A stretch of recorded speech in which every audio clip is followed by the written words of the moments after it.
Hello, welcome back to my channel. എല്ലാവർക്കും എൻ്റെ പുതിയൊരു വീഡിയോയിലേക്ക് സ്വാഗതം.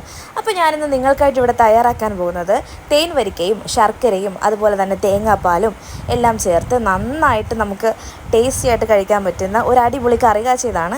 ഈ കറി കാച്ചിയെന്ന് വെച്ചാൽ നമ്മൾ ചോറിൻ്റെ കൂടെ ഒന്നും കഴിക്കുന്നതല്ല കേട്ടോ, നമ്മൾ പായസം പോലെ കുടിക്കുന്ന ഒരു കറി കാച്ചിയതാണ്. അപ്പോൾ അതിനായിട്ട് നമ്മൾ തേൻ വരിക്ക എടുത്ത് റെഡിയാക്കി വെച്ചിട്ടുണ്ട്. ഇത്രയും സാധനങ്ങളാണ് ഇതിന് ആവശ്യമുള്ളത്. ഇനി നമ്മൾ ഉരുളിയില്ലാത്തതുകൊണ്ട് ഒരു കുക്കറിലേക്കാണ് നെയ്യ് ഒഴിച്ചിരിക്കുന്നത്. എന്നിട്ട് നമ്മൾ നട്ട്സൊക്കെ നമുക്ക് നന്നായിട്ടൊന്ന് റോസ്റ്റ് ചെയ്തെടുത്ത് മാറ്റി വെക്കാം. എന്നിട്ട് ഇതേ പാത്രത്തിലേക്ക് തന്നെ നമുക്ക് സേമിയ കൂടി ഫ്രൈ ചെയ്തെടുക്കാം. അതിനുശേഷം അതിലേക്ക് നമുക്ക് കുറച്ചും കൂടി നെയ്യ് ഒഴിച്ചതിന് ശേഷം നമ്മൾ നേരത്തെ കട്ട് ചെയ്ത് വെച്ചിരുന്ന നമ്മുടെ തേൻ വരിക്ക ഇതിലേക്ക് ചേർത്തിട്ട് നല്ലപോലെ നെയ്യിലൊക്കെ ചേർത്ത് നമുക്ക് നന്നായിട്ടൊന്ന് റോസ്റ്റ് ചെയ്തെടുക്കാം.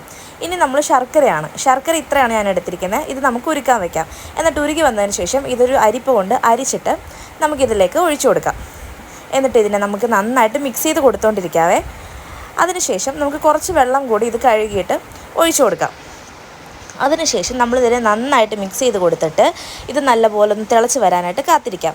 നന്നായിട്ട് തിളച്ച് വരുമ്പോൾ ഇതിനെ നന്നായിട്ടൊന്ന് ഇളക്കി കൊടുത്തിട്ട് നമ്മൾ നേരത്തെ ഫ്രൈ ചെയ്ത് വെച്ചിരുന്ന സേമിയ കൂടി ചേർത്ത് നന്നായിട്ട് മിക്സ് ചെയ്ത് കൊടുക്കാം.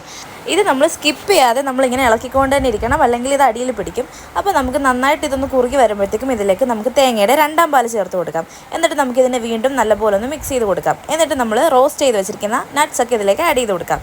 എന്നിട്ട് നമ്മൾ എടുത്ത് വെച്ചിരിക്കുന്ന ഏലക്കാപ്പൊടി കൂടി ചേർത്ത് കൊടുക്കാം. എന്നിട്ട് ഇതിനെ വീണ്ടും നമുക്ക് നന്നായിട്ടൊന്ന് യോജിപ്പിച്ചതിന് ശേഷം ഇതിലേക്ക് നമ്മൾ എടുത്ത് വെച്ചിരുന്ന 1ാം പാൽ നമ്മൾ ഇതിലേക്ക് ചേർത്ത് കൊടുക്കുകയാണ്. അങ്ങനെ നമ്മുടെ സ്വാദിഷ്ടമായിട്ടുള്ള തേൻ വരിക്ക കറി കാച്ചിയത് ഇവിടെ റെഡി ആയിട്ടുണ്ട്. ഇതെല്ലാവർക്കും ഇഷ്ടപ്പെടുന്ന ഒരു ഐറ്റമാണ്.